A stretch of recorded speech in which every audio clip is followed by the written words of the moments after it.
one, which is King Saul, you see this comparison of what a good king and what a bad king looks like. Now, King Saul started off as a righteous man, but didn't exactly finish the battle that way. Whereas King David, when he comes in, the perfect place to see this comparison is at En Gedi, when King Saul comes to kill him, and then finally leaves and blesses him and says, "I know the kingdom of Israel will be established in you and your descendants," which is a huge statement for him to make, since he's been trying to kill him the whole time, because he knows he's the next king. But anyway, here you see what a righteous king actually does before we get to this. I told you Jerusalem is only ever conquered from the north, right? So we have the valleys on the sides. There is no temple. It's a threshing floor right now. King David, being a very, very righteous king, built his palace on the northernmost spot. Now, it's not because some people will say that, you know, all kings want to look down into their kingdom and watch everybody and make sure no one's trying to rebel, or he wanted to see Bathsheba, or whatever these ridiculous reasons are. But the way I look at it is only a righteous king who built his house on the only entrance to the city. Meaning, in order to take my city, you have to go through my house first. That's a righteous king. It's also the largest structure, by far, in this whole area. So his fortress, or his palace, is very fortified, meaning the first place of attack is going to be the king's house. There's no other king on earth that has ever put his house at the site of attack in any future battle. And this is the place where all the kingdoms will come, and later on, it is taken from the side. So you see what I call a righteous act by King David, but you have a whole bunch of naysayers out there that say, hey, look at this massive structure that we have here. That's not King David's palace. King David never existed. So we have two schools in Israel, in the world. Two schools of archaeology, called the Minimalists and then the Maximalists. In Israel, we call them the Jerusalem school and the Tel Aviv school. Okay? And the Maximalist is Jerusalem, and basically what they do is they use archaeology to authenticate the biblical story.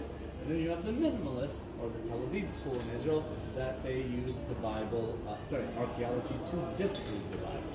So for example, you see this massive structure on the northernmost side of the city of David, but every single big city would have an administrative center. So they say this isn't King David's palace, it's an administrative center. Every single city is going to have one of them.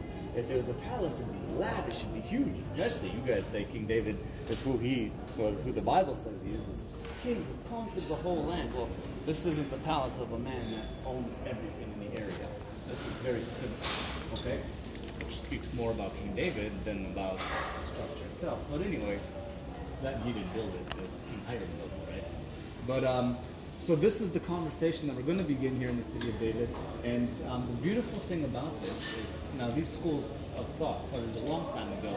But remember, where we're standing right now isn't Israel until 1967. So all these theories, and I call them theories, began a long time ago. And now that we have it, 1967, we took this area, we started excavating, we start to find all these things. The ground is going to start to scream at us. King David was here. The biblical story is real. And this is one of them right here. We've always had the Bible. We've always read it. We've always heard all these names. But now we start to see names mentioned in the Bible on coins, on boule stamps. So that's what this thing is right here. This is what's called a boule stamp. A boule stamp, you can see that's a large version of one of those little stamps holding an official document. And this is basically a stamp of the man who's in charge of the king's archives, okay? Any ancient contract, pretty much. And the way it works is you have two of the exact same contracts side by side on one piece of paper. One is rolled up, so you have holes halfway through the paper. One is rolled up and sealed with the seal, and the other one is open. Let's say Joshua rents a house for me, and we both agree in the contract he's going to pay me $300 a month. 3 years from now, I raise the rent to $500 a month. And he says, well, wait, I have the house for 6 years at $300 a month. That's the contract. Oh, now Joshua's a liar. You give me my money, man. Give me my money. And he says, nope, I wanted to look at the contract. So we go to the king's archives. And we say, let's take a look at the contract. We open it, and it says, Joshua shall pay Benny $300 a month. Well, I think he tampered with it. I think he paid that guy to change it. Oh my God. We want to break the seals. So they break the seals. Now, you have to pay to break the seals because you need to... The guy who did this needs to do it again because it is still a valid contract. So we open it and it says, Joshua shall pay Benny. Oh, man. Oh, well. Well, now, number one, I have to apologize. Number two, I pay for this seal, and by the way, my apology means I'm taking him to God's house, and he's got a barbecue with me. It's very costly for me. But anyway, we reseal. So that's what this is. But in order to know who this man is, he has to put his name on it. And he puts the name of the king on there, because it's the king's authority. So we start to find tons of these seals in the area. This, by the way, was not found in the palace. It was found just down below, because that's the administrative center attached to this building. Now, one other thing I want to talk about is that right there. That's a beautiful capital that we find all throughout the country of Israel, popping up in the 10th century and after. Actually, only 2 kings built this type of capital, and we know it is King David and King Solomon, and then a few kings here and there in the palaces as well. But they're the first ones to implement these capitals in the land of Israel. So if you find one of these, start with King David, then move down the line according to what the archaeology is, depending on the dating of the archaeology. So here we find a whole bunch of these in this structure. Now for all those naysayers, King David.